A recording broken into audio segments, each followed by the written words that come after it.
Hello दोस्तों, कैसे हैं? जहाँ तक हमको लगता है आप लोग बहुत ही अच्छे होंगे। तो चलिए आज हम अपने टॉपिक पे आते हैं और आर्टिकल 69 में 79 में क्या है उसके बारे में बताती हूँ। जहाँ तक संघ की विधायिका शक्ति के बारे में हम जानेंगे। तो संघ की विधायिका शक्ति कहाँ से कहाँ तक है। तो चलिए आर्टिकल 79 संसद का निर्माण संसद के 3 अंगों से होता है। जहाँ तक है कि संसद का निर्माण संसद के 3 अंगों से होता है। पहला जो है राष्ट्रपति, दूसरा लोकसभा, तीसरा राज्यसभा। राष्ट्रपति, लोकसभा और राज्यसभा से संसद का निर्माण होता है। संसद के 2 सदन होते हैं। जहाँ तक संसद के 2 सदन होते हैं, अतः भारत की विधायिका 2 सदनीय है। जहाँ तक संसद के 2 सदन होते हैं, अतः भारत की विधायिका 2 सदनीय है। अतः 1919 के अधिनियम के माध्यम से द्विसदनीय विधायिका का निर्माण किया गया। 1919 में अधिनियम हुआ और जिसमें द्विसदनीय विधायिका का निर्माण किया गया। लोकसभा को निम्न सदन, जनता का सदन, लोकप्रिय सदन, युवा का सदन और अस्थायी सदन आदि नामों से जानते हैं। लोकसभा को निम्न सदन, अस्थायी सदन, लोकप्रिय सदन, युवा का सदन आदि नामों से जाना जाता है। जबकि राज्यसभा को उच्च सदन, राज्यों का सदन कहते हैं। और राज्यों का सदन कहते हैं। भारत में संसदीय प्रकार की व्यवस्था ब्रिटेन से ली गई है।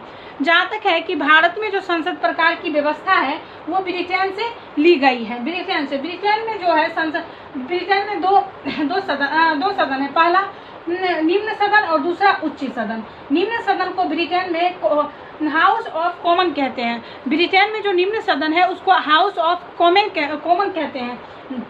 और उच्च सदन है, जैसे भारत में निम्न सदन है लोकसभा और राज्यसभा, तो वैसे ही ब्रिटेन में निम्न सदन को हाउस ऑफ कॉमन कहते हैं और उच्च सदन को हाउस ऑफ लॉर्ड कहते हैं। ब्रिटेन में निम्न सदन को हाउस ऑफ कॉमन कहते हैं और उच्च सदन को ब्रिटेन हाउस ऑफ लॉर्ड कहते हैं। भारत में निम्न सदन को लोकसभा कहते हैं और उच्च सदन को राज्यसभा कहते हैं। जहाँ तक भारत में निम्न सदन को लोकसभा और उच्च सदन को राज्यसभा कहते हैं।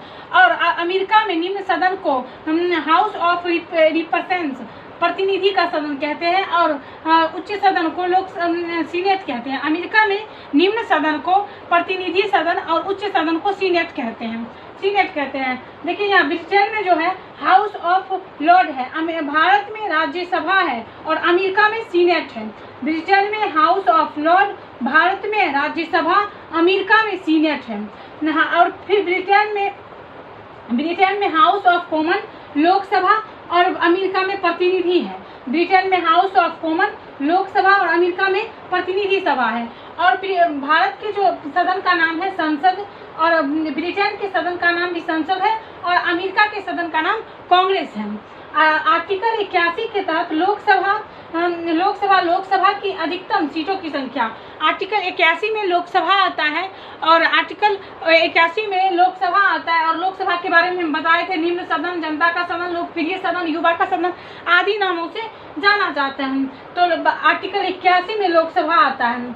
पहले लोकसभा में सीटों की संख्या जो थी पहले सबसे स्टार्टिंग में 552 थी। लोकसभा में सीटों की संख्या स्टार्टिंग में 552 थी, लेकिन 550 पर अब वर्तमान में 550 है। 550 में 530 यूटी के लिए है और 530 राज्यों के लिए है और 13 यूटी के लिए है।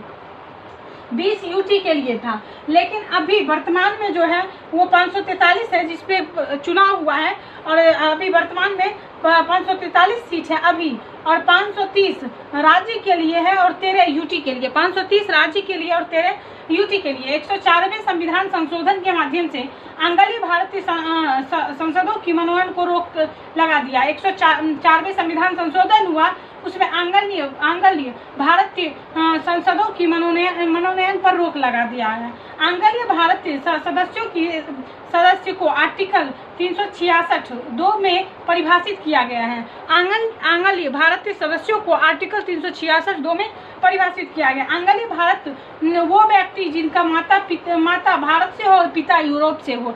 आंग्लीय भारतीय वो व्यक्ति होगा जिनका माता भारत से और पिता यूरोप से हो। फ्रैंक एंथोनी 7 बार लोकसभा के सदस्य मनोनीत हुए। जहाँ तक फ्रैंक एंथोनी जो है वो 7 बार लोकसभा के सदस्य मनोनीत हुए। तो चलिए आज का टॉपिक इतना ही, कल हम फिर मिलेंगे, लोकसभा और राज्यसभा के बारे में कल बताएंगे। तो आज के लिए इतना ही। जय हिंद दोस्तों।